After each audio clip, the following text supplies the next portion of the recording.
The complete story, the book of Isaiah, like you've never seen it before. Bible stories. Have you ever wondered what happens when a young man encounters the divine presence in a way that transforms not just his life but the destiny of nations? Welcome to The Complete Story, the book of Isaiah, like you've never seen it before. A journey that will challenge everything you thought you knew about prophecy, purpose, and divine encounters. What makes this story extraordinary isn't just its historical significance.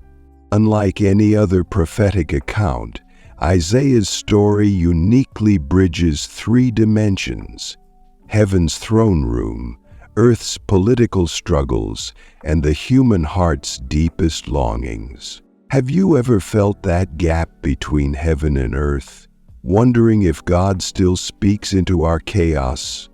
Picture this: Jerusalem, 740 BC.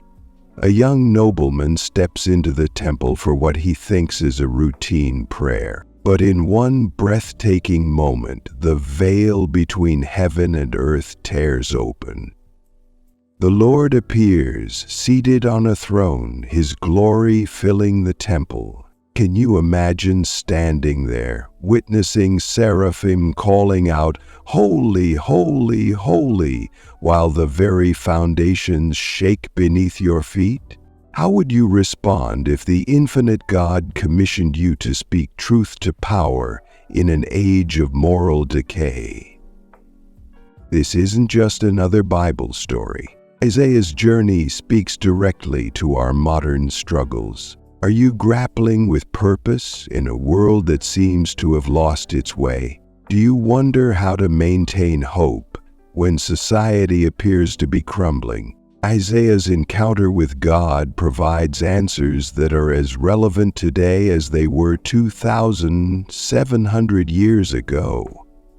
By the end of this video, you'll understand how one divine encounter can reshape history, why Isaiah's message resonates powerfully with our current global challenges, the surprising way ancient prophecies illuminate modern solutions, how personal transformation leads to societal change, the timeless principles for maintaining hope in troubled times. If you've ever felt called to make a difference in your world, even when the odds seemed overwhelming, type "sent" in the comments. Let's explore together how Isaiah's extraordinary calling can illuminate your own path of purpose and transformation. Remember, this isn't just about understanding ancient prophecies. It's about discovering how God's eternal truths can transform your life today. Are you ready to see the book of Isaiah like never before? Part 1. The man behind the message. Have you ever wondered what kind of person God chooses to be his voice in times of crisis? What transforms an ordinary nobleman into a prophet whose words would echo through millennia? And what was it about Isaiah that made him uniquely qualified to deliver some of the most profound prophecies in biblical history? In the year 740 BC, Jerusalem stood at a crossroads. The great King Uzziah, who had brought unprecedented prosperity and military might to Judah during his 52-year reign, had just died. The nation faced an uncertain future as powerful empires like Assyria cast threatening shadows across the ancient Near East. It was in this pivotal moment that God chose Isaiah, whose name means Yahweh is salvation, to become his messenger. Isaiah wasn't just any ordinary citizen of Jerusalem. Born into a noble family, he had grown up in the corridors of power, witnessing firsthand the complex interplay of politics and faith. Historical records and biblical scholars suggest he was likely a cousin of King Uzziah, which gave him unprecedented access to the royal court. This privileged position would prove crucial for his future ministry, as he would need to speak truth to power with both authority and understanding. But what truly set Isaiah apart wasn't his noble birth or political connections. It was his extraordinary encounter with God in the temple that would define his calling and transform him forever. Picture yourself standing in the temple courts that fateful day. The air is thick with incense and the familiar sounds of temple worship fill the air. Then suddenly, everything changes. The veil of ordinary reality parts, and Isaiah finds himself transported into the very throne room of heaven. "I saw the Lord," Isaiah writes, "high and lifted up, and the train of his robe filled the temple." The magnificence of this vision is almost beyond human comprehension. Seraphim, mighty angelic beings with 6 wings, hover above, calling to one another, "Holy, holy, holy is the Lord Almighty.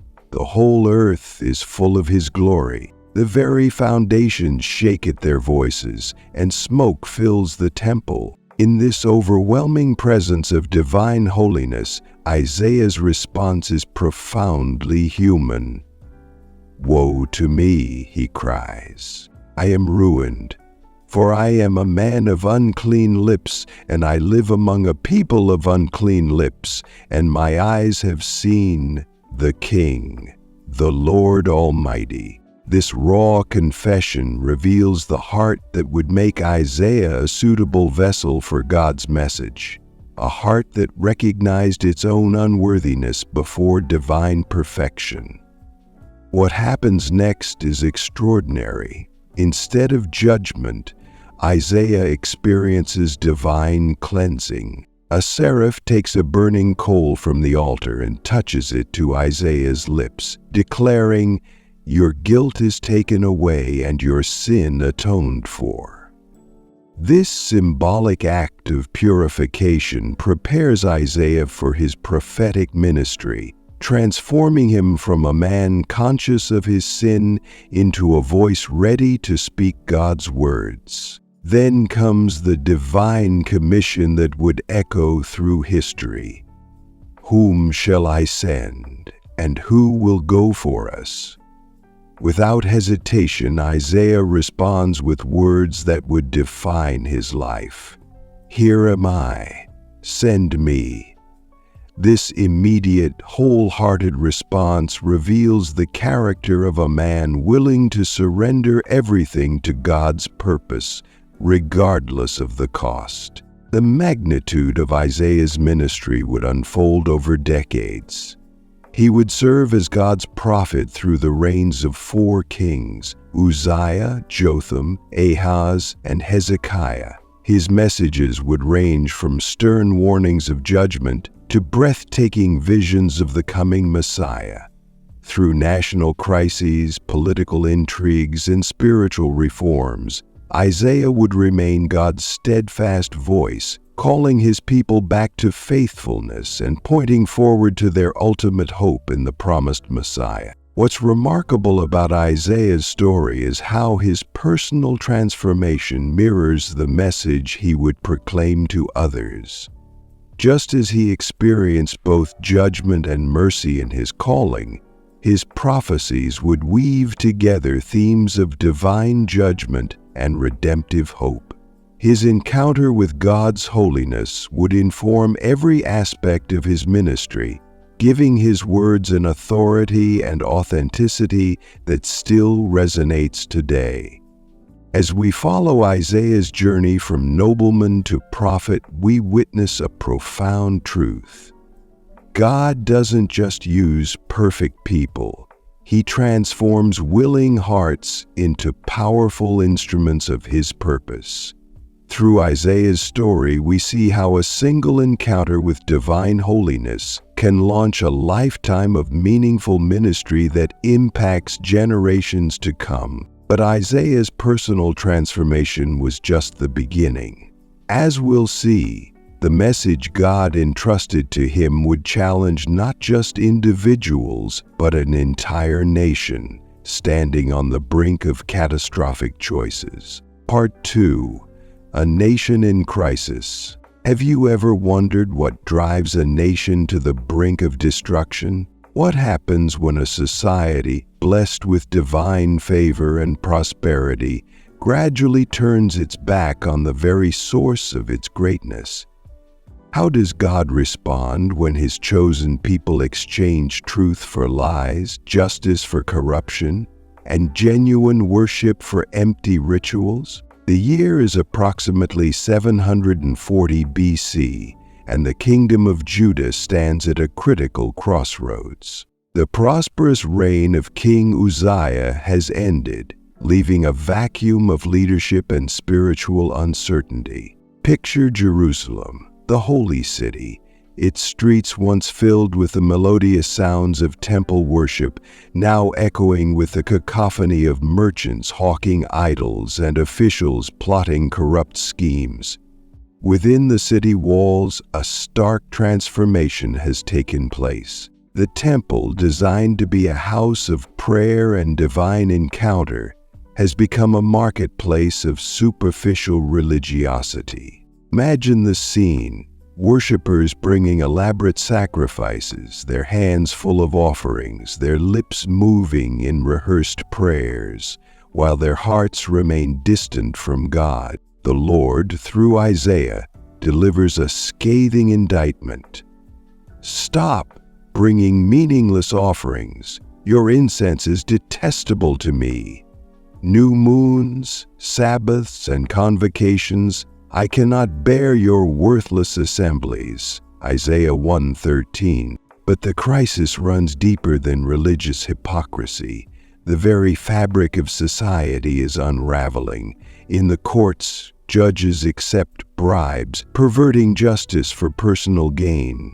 The wealthy exploit the poor, building luxurious houses while widows and orphans struggle to survive.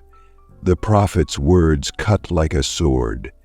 Your rulers are rebels, partners with thieves. They all love bribes and chase after gifts. They do not defend the cause of the fatherless. The widow's case does not come before them. Isaiah 1:23. The political landscape offers no refuge.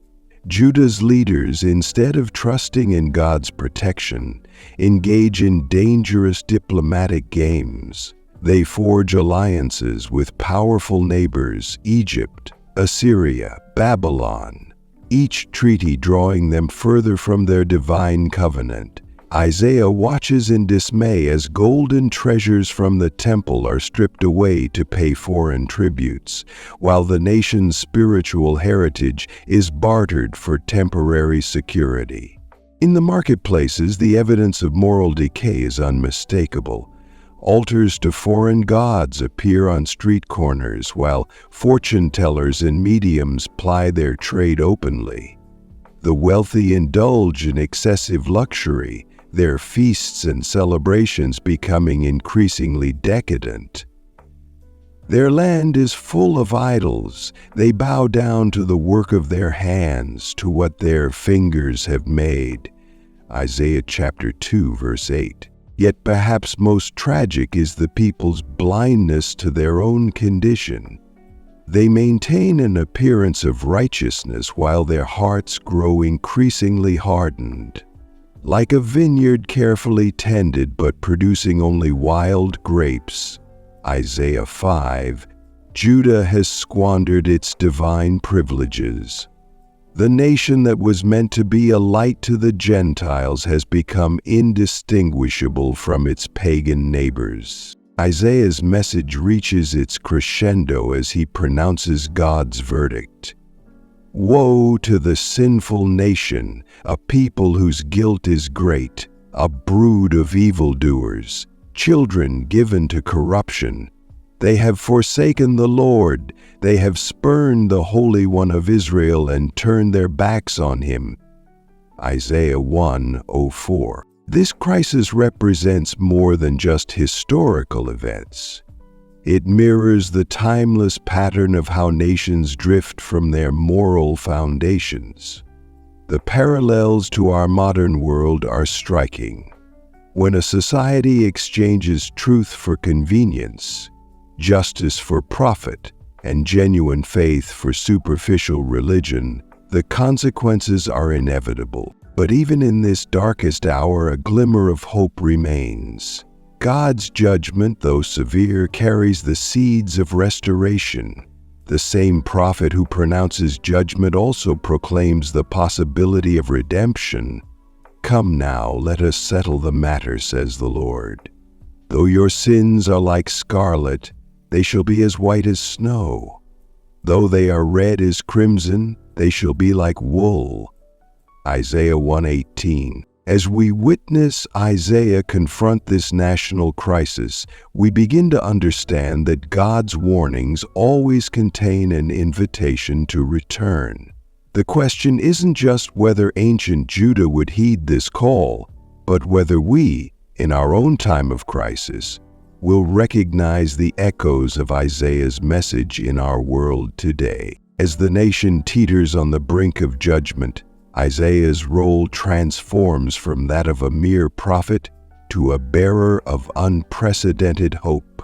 In the midst of impending darkness, he begins to see visions of a light that would change the course of human history. Part 3. The Divine Pattern. From Judgment to Hope. Have you ever wondered what it means to face divine judgment, yet find hope sprouting from the ashes of consequence? What does it look like when the God of the universe balances perfect justice with boundless mercy? And how can a message of judgment ultimately become the foundation for humanity's greatest hope? Picture Jerusalem in the 8th century BC. The city stands proud with its gleaming temple, bustling markets, and walls that seem impregnable. But beneath this facade of prosperity lies a nation that has lost its way. The wealthy exploit the poor, corrupt judges accept bribes, and the temple, meant to be a house of prayer, has become a marketplace of empty rituals. Into this scene steps Isaiah, his heart heavy with the weight of God's message. "Woe to the sinful nation," he declares, his voice echoing through the temple courts. "A people whose guilt is great, a brood of evildoers, children given to corruption. They have forsaken the Lord, they have spurned the Holy One of Israel and turned their backs on him." Isaiah 1:04. The judgment Isaiah pronounces is severe, yet notice the pattern that emerges. Every declaration of judgment is followed by an invitation to restoration.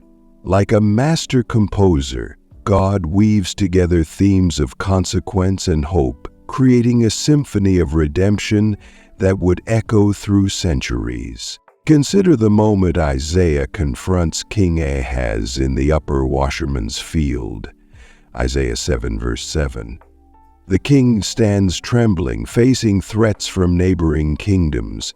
Instead of trusting God, he contemplates an alliance with Assyria, a decision that would prove disastrous. Yet even here, in this moment of impending judgment, God offers a sign of hope. "Therefore the Lord himself will give you a sign. The virgin will conceive and give birth to a son, and will call him Emmanuel." Isaiah 7:14. This pattern continues throughout Isaiah's ministry. When he prophesies Babylon's coming destruction of Jerusalem, he immediately follows with promises of return and restoration. When he condemns the people's idolatry, he paints pictures of a future where they will throw away their idols of silver and gold. Isaiah 31:7. But perhaps the most stunning example of this divine pattern appears in Isaiah 40. After 39 chapters filled with warnings and judgment, the tone suddenly shifts. "Comfort, comfort my people, says your God.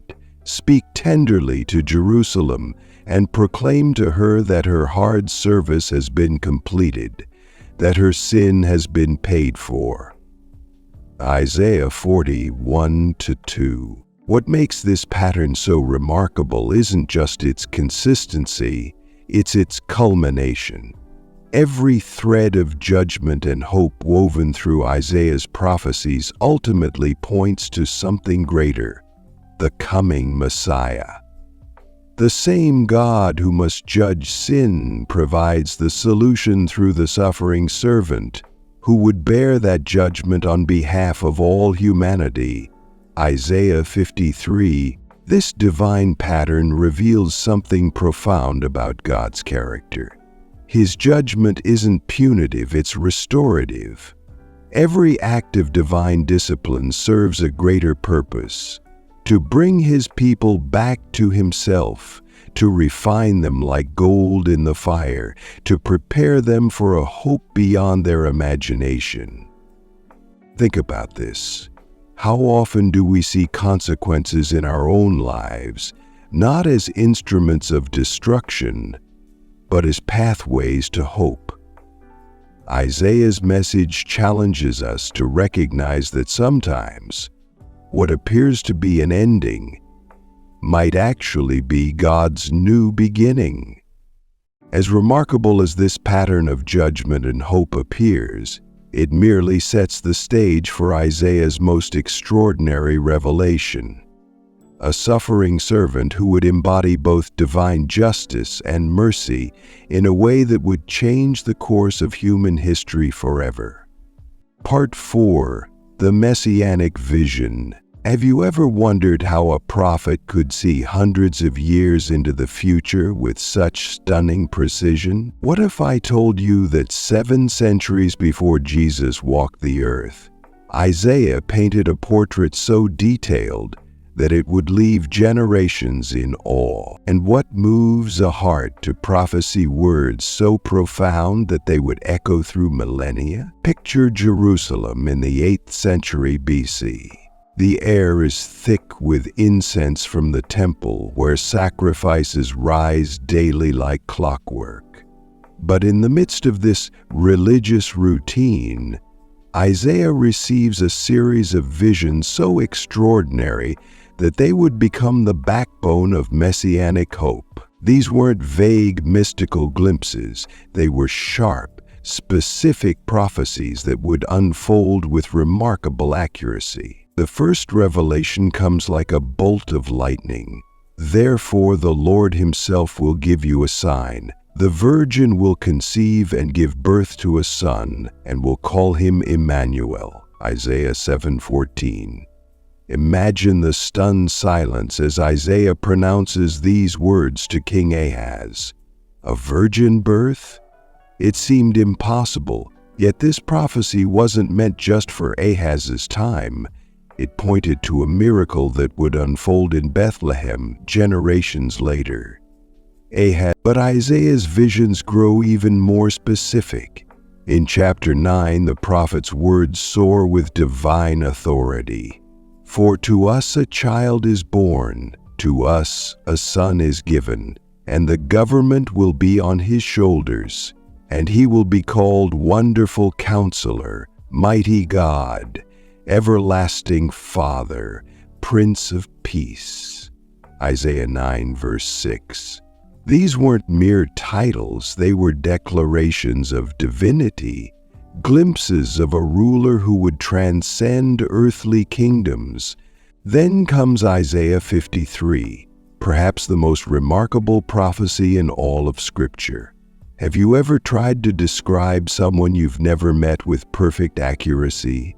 Isaiah does just that. He sees a suffering servant, despised and rejected, bearing the weight of humanity's sins. The detail is breathtaking.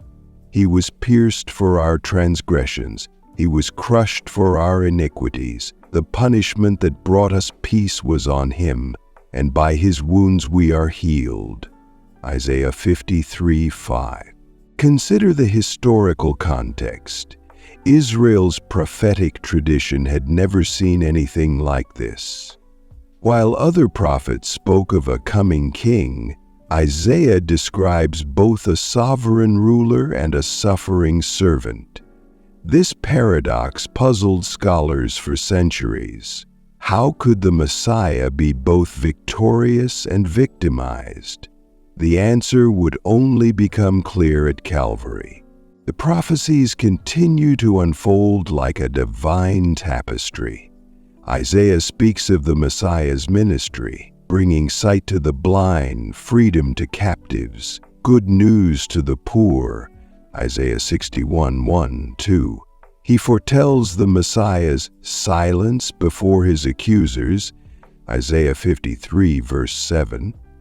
His burial with the rich. Isaiah 53:10.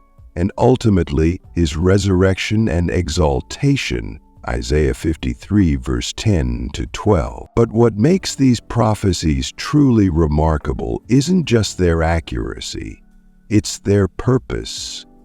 Each revelation builds upon the last, creating a portrait of a Savior who would bridge the gap between divine justice and mercy. This wasn't just prediction, it was preparation. God was giving his people a way to recognize their Messiah when he came. The mathematical probability of one person fulfilling all these prophecies by chance is astronomical, yet Jesus fulfilled each one with precise accuracy. From his supernatural birth to his sacrificial death, from his miraculous ministry to his silent suffering, every detail aligned perfectly with Isaiah's ancient words. This leads us to a profound question. If Isaiah could see so clearly across 7 centuries, what else might his prophecies reveal about God's plans for our future? The Messianic visions weren't just about predicting events. They were about preparing hearts for a divine encounter that would change everything. As we move forward in our exploration of Isaiah's message, we'll discover that these prophecies don't just point to past fulfillment. They continue to illuminate our path today.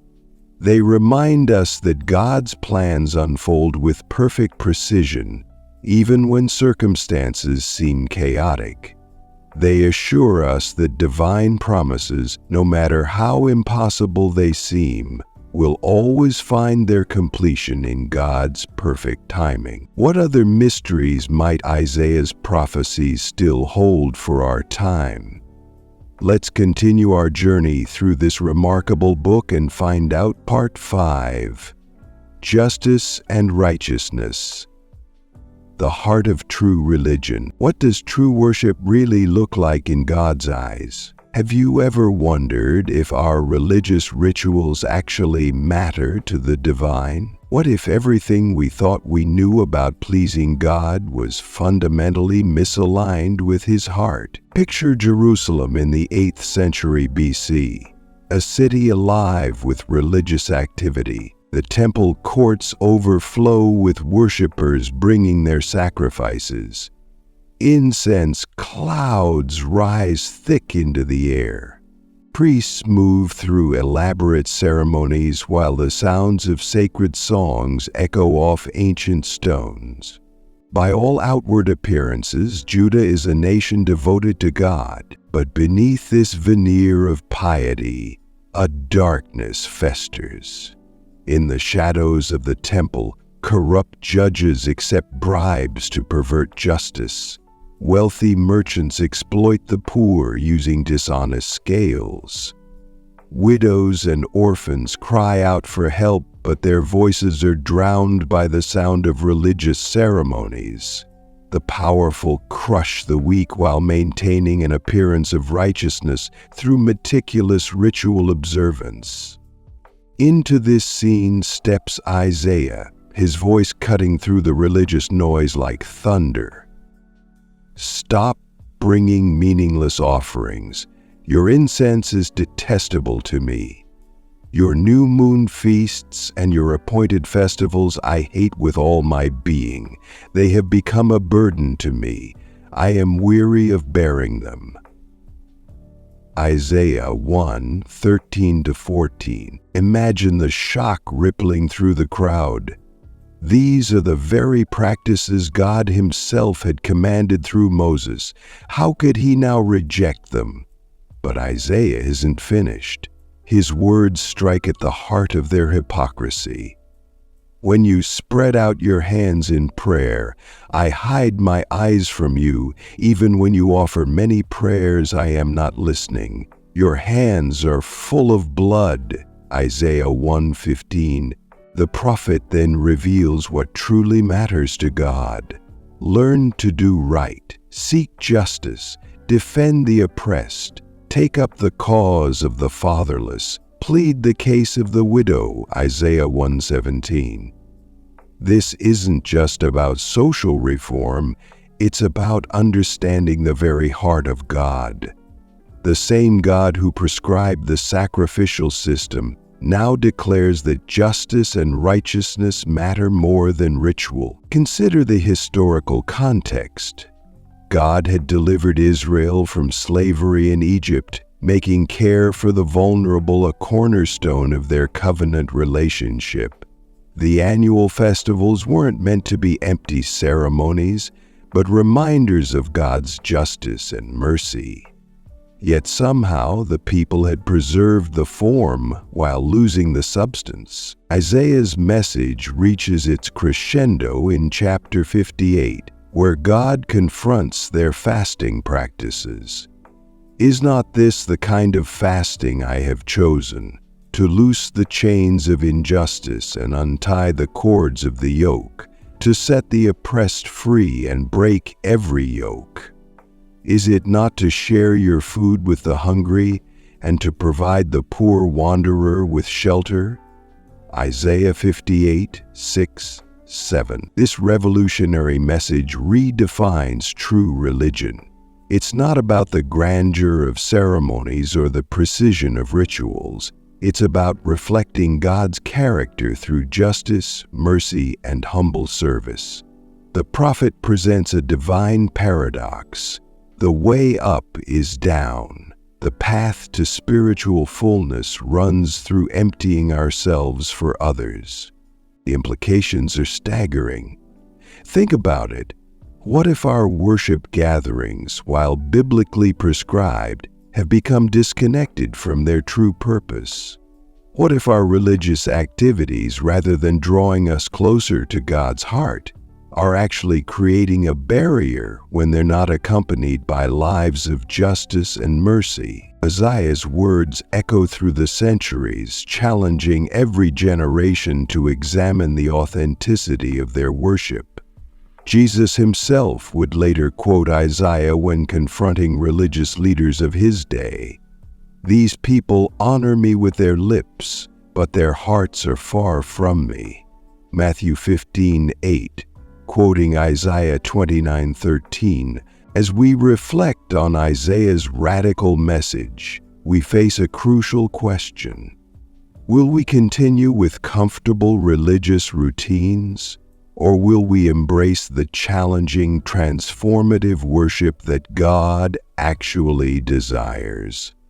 The prophet's words remind us that true religion isn't found in the grandeur of our ceremonies, but in the depth of our compassion and the authenticity of our justice. As Isaiah's message of true worship and justice resonates through time, we discover its striking relevance to our modern world, where the gap between religious practice and social justice often remains as wide as ever. Part 6. Isaiah's Relevance Today. Have you ever wondered why ancient words, written millennia ago, still pierce through our modern complexities with startling clarity? What if I told you that Isaiah's message, far from being confined to dusty scrolls, speaks more powerfully to our present challenges than any contemporary commentary? Can his ancient wisdom truly illuminate our path through today's moral maze? Imagine standing in the heart of New York City's financial district. towering skyscrapers reach toward heaven, much like the ancient ziggurats of Babylon. The bustling streets echo with the sounds of commerce, power, and ambition. Now, transpose this scene to Isaiah's Jerusalem, a city grappling with similar themes of wealth, power, and moral compromise. The parallels are striking, aren't they? In 2008, when the financial crisis shook our modern temples of commerce, Isaiah's words resonated with unprecedented relevance. Your silver has become dross. Your choice wine is diluted with water. Isaiah 1:22. Just as he witnessed a society where economic corruption intertwined with moral decay, we too have seen how unrestrained greed can unravel the fabric of society. The prophet's critique of a system that grinds the faces of the poor, Isaiah 3:15, finds its modern echo in debates about income inequality and social justice. Consider the story of Rachel, a corporate executive who found herself confronting ethical dilemmas in her workplace. The pressure to compromise, to choose profit over principle, felt overwhelming. One evening, while wrestling with a particularly challenging decision, she encountered Isaiah's words, "Woe to those who call evil good and good evil," Isaiah 5:20. The ancient prophet's voice cut through centuries, speaking directly to her situation. Like the leaders of ancient Judah, she faced the choice between expedience and righteousness. But Isaiah's relevance extends beyond the economic sphere. In an era of political polarization, his warnings about trusting in human alliances over divine principles strike home. When Judah's leaders sought security through political maneuvering with Egypt and Assyria, Isaiah boldly declared, "Woe to those who go down to Egypt for help, who rely on horses."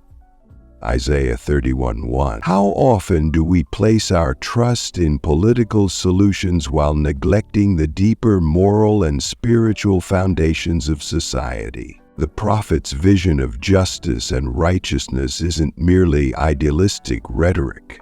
Consider the story of Pastor James in Chicago's South Side.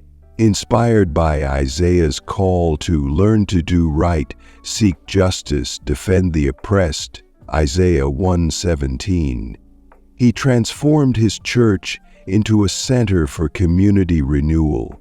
Programs addressing poverty, education, and reconciliation emerged, demonstrating how ancient wisdom can catalyze modern transformation. Perhaps most remarkably, Isaiah's message about hope amid darkness speaks powerfully to our contemporary anxieties. In a world grappling with climate change, pandemic aftermath, and geopolitical tensions, his vision of renewal resonates deeply. "See, I am doing a new thing. Now it springs up. Do you not perceive it? I am making a way in the wilderness and streams in the wasteland." Isaiah 43:19. The prophet's personal transformation from a man of unclean lips to God's bold messenger offers a template for individual renewal in our age of authenticity and self-discovery. His encounter with divine holiness reminds us that genuine change begins with acknowledging our own brokenness and opening ourselves to transformation. This relevance isn't coincidental. Isaiah addressed universal human tendencies, the tension between power and justice, between expediency and principle, between despair and hope. His words transcend time, because they speak to the core of human nature and divine truth. As we witness the rise of new forms of idolatry, technology, materialism, ideology, Isaiah's call to distinguish between the eternal and the temporary becomes increasingly urgent. His message challenges us to examine our own high places and false securities. The prophet's vision doesn't just diagnose problems, it offers hope. Through the darkness of judgment shines the light of restoration. In our own age of anxiety and upheaval, this message of hope anchored in divine faithfulness provides a steady foundation for facing uncertain futures. As Isaiah's words continue to illuminate our path through modern challenges, we find ourselves standing at a crossroads similar to his ancient audience. The question before us isn't just about understanding his message. It's about how we'll respond to its timeless call for justice, righteousness, and authentic faith. Conclusion: the choice before us. As we reach the end of our journey through Isaiah's remarkable story, we stand at a crossroads not unlike the one he presented to ancient Judah. His message, echoing through millennia, confronts us with a profound choice that's as relevant today as it was then. Throughout this exploration, we've witnessed the transformative power of divine encounters, the delicate balance between judgment and mercy, and the unwavering hope that persists even in life's darkest moments. Isaiah's journey from a man of unclean lips to God's bold messenger reminds us that transformation begins with honest self-reflection and a willingness to be changed. We've seen how his prophecies weren't just predictions, but invitations to embrace a higher purpose, to stand for justice in an unjust world, and to trust in God's faithfulness when everything seems uncertain. His words challenged the powerful, comforted the broken, and painted a vision of hope that extends far beyond his time to our present moment. Now, like Isaiah's original audience, we face our own decision point. Will we, like King Ahaz, trust in political alliances and human wisdom? Or will we, like King Hezekiah, turn to God in times of crisis? The choice isn't just about religious observance. It's about how we live, how we treat others, and what we ultimately trust in. What would our world look like if we took Isaiah's message seriously? Imagine businesses prioritizing justice over profit, leaders choosing integrity over expediency, and communities embracing the marginalized instead of ignoring them. This isn't just idealistic thinking.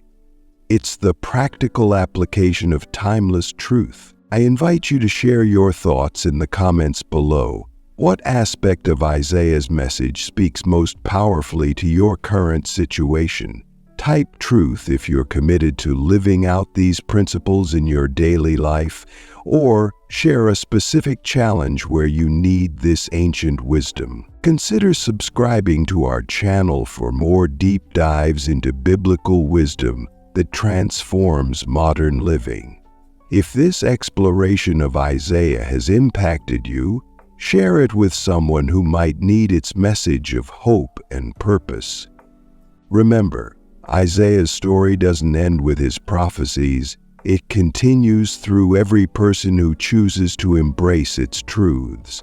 The question isn't whether his message still speaks today, but whether we have the courage to listen and act. Thank you for joining me on this journey through one of the Bible's most profound books. As we close, remember Isaiah's words: "Those who hope in the Lord will renew their strength." Isaiah 40:31. In a world that often feels hopeless, this ancient promise still holds true. The choice before us is clear, but the decision must be personal. Will you, like Isaiah, say, "Here am I, send me"?